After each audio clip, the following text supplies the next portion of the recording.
లో భాగంగా ఖచ్చితంగా వారిని అప్పగించాలి, నిందితుని మాకు అప్పగించండి అని చెప్పి కొంతమంది డిమాండ్ చేస్తున్నారు. మరికొంతమంది ఉరి శిక్ష వేయాలి, కఠినంగా శిక్షించాలి అని చెప్పి డిమాండ్ చేస్తున్నటువంటి పరిస్థితి. మొత్తం మీద ఒకరినొకరు ఇష్టపడి కలకాలం కలిసి ఉంటాం, కాపురం చేద్దాం అనుకున్నటువంటి ఇద్దరు ఈ జంట కాస్త గొడవలకి తీవ్ర స్థాయికి చేరడంతో అత్యంత పాశవికంగా దాడి చేసి హతమార్చినటువంటి విషయాన్ని జీర్ణించుకోలేకపోతున్నారు మనోజ్.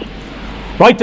అటు వైష్ణవి తల్లిదండ్రులు ఏం చెప్తున్నారు? గతంలో వైష్ణవి ఎక్కడైనా ఆ కుటుంబం నుంచి నాకు హాని ఉందని, తను చంపేస్తానని హెచ్చరిస్తున్నారని, సో ఆ రకంగా చెప్పుకొచ్చింది. అక్కడ భర్త హరిబాబు తను ప్రేమించి పెళ్లి చేసుకున్నటువంటి అమ్మాయిపై అనుమానం ఎందుకు ఇంతగా అనుమానించి వేధించి తనని చిత్రహింసలు గురి చేయాల్సిన అవసరం ఏమొచ్చింది? ఆ కుటుంబానికి ఎప్పుడైనా వైష్ణవి డీటెయిల్గా షేర్ చేసుకున్నారా?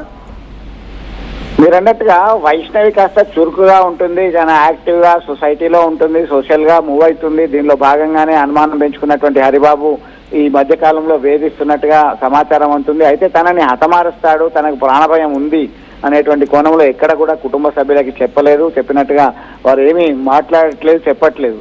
వారంతా కూడా ఒకటే చెప్తున్నారు, ఖచ్చితంగా హరిబాబుని కిరాతకంగా తమ కూతుర్ను పొట్టన పెట్టుకున్నారు. ఆయన్ని కఠినంగా శిక్షించాల్సిందే, ఆమె వద్దకి ఆయన్ని పంపాల్సిందే, లేదంటే మాకు అప్పగించండి అని చెప్పేసి రోధిస్తూ డిమాండ్ చేస్తున్నటువంటి పరిస్థితి అయితే అక్కడ తీవ్రంగా కలిసివేస్తుంది. ఈమె మరణ వార్త విన్న తర్వాత ఆమె స్నేహితులు, బంధువులు అందరూ పెద్ద ఎత్తున ఆసుపత్రికి తరలి వచ్చారు. ఎక్కడున్నాడు హరిబాబు అని చెప్పి వెతికే ప్రయత్నం చేస్తున్నారు. అయితే ఇప్పటికే ఆయన పోలీసుల ఎదుట లొంగిపోయినట్టుగా సమాచారం ఉంటుంది మనోజ్. పోలీసులు ఇంకా దీన్ని నిర్ధారించలేదు. రైట్. అంటే